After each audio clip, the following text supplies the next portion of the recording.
have our new topic. Are you excited with views? Yes, teacher. Very good. So, but before that, let us read our objective first. Objectives. Objectives. At the end of the lesson, the pupils should be able to A. Interpret pictograph and B. Construct pictographs. So, for today, we have our new topic. And our topic for today is all about pictograph.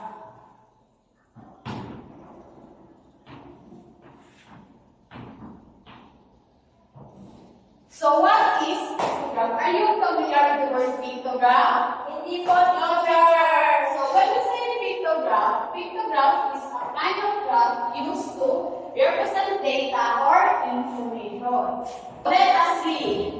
Pictograph. Pictograph Pictograph is a kind of graph used to represent represent data or information using pictures that represent numbers. Very good. So, pictograph is a kind of graph used to represent data or information using pictures that represent numbers. So, we have four types of pictograph. We have four parts of pictograph. First is title, then pictures, labels. So when we say title tells what the graph is all about. It is written at the center or above the graph. Legend shows how much each picture represents is found below the graph. Pictures correspond to the actual value being represented, and labels is just the object being represented or compared. So we have now example.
Banana, pineapple, apple. Ano yan, teacher? What is that, teacher? Are you familiar with the picture of banana? Yes. So we have now example of pictograph. So fruits collected. We have banana, pineapple, lemon, and apple. So fruits collection, ito or fruit collected, ito sa center about the ito yung pinatawag natin na title. Yes.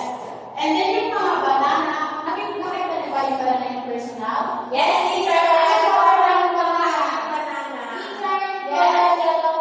Very good. Teacher, pwede read, di ba, teacher? Yes, very good. How about pineapple? Nakita niyo ba ang pineapple? Yes, teacher. Very color red. Very Hindi, good. yellow lang yung pineapple. Ready red? Ready? Yellow. How about lemon? Nakita niyo ba ang lemon? Yes, teacher. Ano color lang yung lemon? Yellow and Orange, teacher. hindi, yellow yun. How about apple? Yes, teacher. Nakailan mo kayo ng Hindi apple? ba, teacher? Wala kang structure ng apple. Ikaw? Ano, teacher? Color red. Very good. So, apple. At ito naman yung mga pictures ng banana, pineapple, lemon, or apple. Is ito yung kabilang sa four types of pictures na pictures. And about sa layers naman, kung ilan yung totals na nandito sa mga fruits na collected. And yung sa ledger, ito naman yung ilan yung mga each product or each fruits na nakuha natin sa pag-collect ng banana. So, example, sa na-collect natin na banana is 4, teacher. ilan? 4, teacher. 4. So, paano mo sulat ng 4? 1, 2, 3, 4. Example na ang kuha natin na pineapple is ilan? 6, teacher. Let's count. 1, 2, 3, 4, 5, 6. 2, lemon. Dalawa, teacher. Dalawa. 1, 2. And last is apple. 8, teacher. 8. 1, 2, 3, 4, 5. Another. 1, 2, 3. Ilan lahat? Apple. 8, teacher. So ngayon, itotal natin kung ilan ang mas mahigit na marami na collect na fruit. So, sa apat na fruit na meron tayo, ilan? Alin dito na fruit ang mas marami? Teacher. Ikaw, Jennifer? Apple, teacher, kasi 8. Very good. Apple is for letter L. A is 8. Ilan dito yung masunod na marami sa apple? Ako, teacher.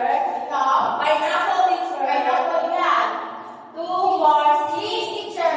Letter B is 6. Ilan naman sa banana? Teacher. Yes, 4, teacher. 4. And ang huli is lemon. Lemon. 2, teacher. 2. Ngayon, itotal natin lahat-lahat kung ilan yung mga fruits na na-collect natin. 8 plus 6 ilan? 8, 9, 10, 11, 12, 13, 14, teacher. Very good. 14 plus 4. 14, 15, 16, 17, 18, teacher. 18 plus 2. 19, 20, teacher. Ang lahat na total natin na fruits na na-collect natin is 20. So, yan ang total na final na answer ni teacher. So, nag-test na ba ang ating pictogram? Opo, teacher. So, ano yung print ng 4 parts of pictogram? Ako, teacher. Yes, then Merong title, legend, pictures, tapos label. very good. So, ngayon, punta ka dito sa harapan kung saan dito yung title, saan dito yung pictures, legend, and labels.